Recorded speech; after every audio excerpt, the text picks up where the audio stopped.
আজ মঙ্গলবার 22শে আষাঢ় 2026 সালের 7ই জুলাই বৃষভ রাশি, বৃষভ লগ্ন, টরাস সাইনের জাতক জাতিকাদের আজকের দিনটি কিন্তু এক কথায় বেশ কাটতে চলেছে।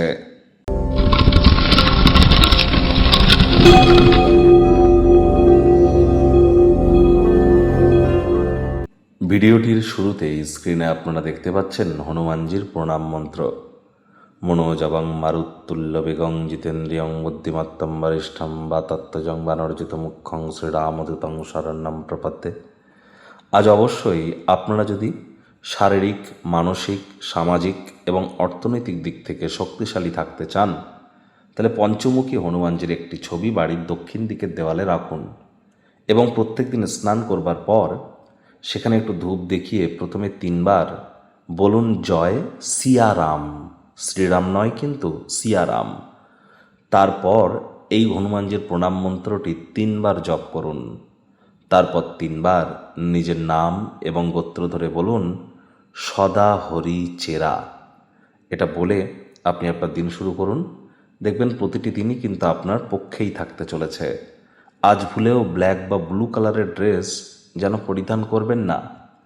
আর আপনারা যারা মনে করেন আমি প্রতিদিন একই কথা বলি, তাদের ক্ষেত্রে বলবো যে দেখুন, আমি প্রতিদিনই তো আপনাদের পরিবার, আত্মীয় স্বজন, প্রেম, দাম্পত্য জীবন, চাকরি, ব্যবসা, সন্তান সন্ততি, আপনার স্বাস্থ্য, এই একই কয়েকটা জিনিসকে নিয়ে তো কথা বলি যে এই কয়েকটা ক্ষেত্রে আজকের দিনটি ভালো যাবে না খারাপ যাবে, এজন্য একই মনে হতে পারে।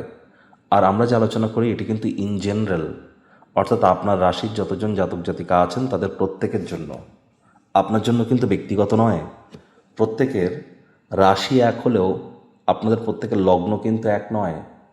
আপনাদের জন্মের সময়, সাল, তারিখ, তিথি, নক্ষত্র, দশা, মহাদশা, অন্তর্দশা, প্রত্যন্তর দশা প্রত্যেকেরই তো এক নয়, মনুষ্যভেদে ভিন্ন ভিন্ন। শুধু রাশিটাই তো এক হলে হবে না, তাহলে 100% খাটবে ডেলি রাশিফল এমনটি ভাববেন না। হ্যাঁ, ডিটেলসে আপনারা যদি জানতে চান তাহলে আপনারা মান্থলি রাশিফল যেগুলো আমরা আপলোড করি চ্যানেলে সেগুলো আপনারা দেখতে পারেন। জুপিটারের ট্রানজিট, বৃহস্পতির যে গোচর নিয়ে এবং শনি যে বক্রি হতে চলেছে, এ সমস্ত বিষয় নিয়ে আমরা প্রায় আধ ঘন্টার থেকে বড় ভিডিও আমরা কিন্তু চ্যানেলে আপলোড করে থাকি প্রতিটা রাশির জন্য। ভাগ্যমিটার আজ আপনাদের বলছে 8 আউট অফ 10, ভাগ্য আপনাদের অনুকূলেই থাকবে। অর্থ এবং কর্ম এই দুই ব্যাপারেই আপনাদেরকে একটু সচেতনতা অবলম্বন করে চলতে হবে। কায়িক পরিশ্রম হলেও শরীর মনে সতেজতা এবং তরতাজাই আপনারা অনুভব করবেন। দীর্ঘদিনের পুরনো রোগশোক, অসুস্থতা থেকে আজ মুক্তি প্রাপ্তি করবার দিন, পরিত্রাণ প্রাপ্তি করবার দিন। শারীরিকভাবে লাভান্বিত হওয়ার জন্য, মানসিক দৃঢ়তা বৃদ্ধি করবার জন্য দিনের শুরুটা যোগব্যায়াম, ধ্যান, প্রাণায়ামের মাধ্যমে করুন। আজ আপনার ভাই বোন আপনার কাছ থেকে টাকা পয়সা ধার চাইতেই পারে। তাদেরকে টাকা পয়সা ধার দিতে গেলে নিজেই কিন্তু আজ অর্থনৈতিক সমস্যার সম্মুখীন হতে পারেন। ব্যয়বহুল একটি দিন, খরচ বাড়তে চলেছে। চাকরিজীবী যারা আছেন অফিসে কম কথা বলে কাজ বেশি করুন। মনের থেকে মস্তিষ্ককে বেশি দাম দিন। কোনো প্রকার অফিস পলিটিক্স বা গসিপিংয়ের অংশ যেন হবেন না। বসের কিন্তু কুনজরে আপনারা পড়ে যেতে পারেন। রাজনীতিবিদ যারা আছেন জনসংযোগ বৃদ্ধি করুন। হার্ডওয়ার্ক, কঠোর কায়িক পরিশ্রমের কোনো বিকল্পই নেই।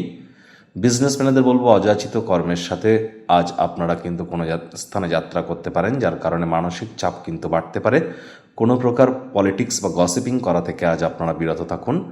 অপ্রত্যাশিত সূত্র থেকে গুরুত্বপূর্ণ আমন্ত্রণ কিন্তু প্রাপ্তি করতেই পারেন। আজ শিক্ষার্থী বিদ্যার্থীরা যে কোনো প্রকার পরীক্ষা প্রতিযোগিতায় সফলতা প্রাপ্তি করবেন। উচ্চশিক্ষার জন্য যারা বিদেশ যাত্রার কথা ভাবছিলেন, ভাগ্যদেবীও আজ আপনাদের পক্ষেই আছেন। সন্তান সন্ততি থেকে থাকলে তারাও তাদের কৃতিত্বের দ্বারা আপনাদেরকে গর্বিত অনুভব করাবে। হাউস ওয়াইফদের জন্য দিনটি এক প্রকার বেশ। প্রেমিক প্রেমিকা, স্বামী স্ত্রী দিনটিকে যতটা সম্ভব রোম্যান্টিক করে তোলা যায় সেই প্রচেষ্টাই তো আপনাদের জারি রাখা উচিত। অবিবাহিতদেরও বিবাহের যোগ থাকছে। গৃহের পরিবেশ শান্তিপূর্ণ পরিগণিত হবে।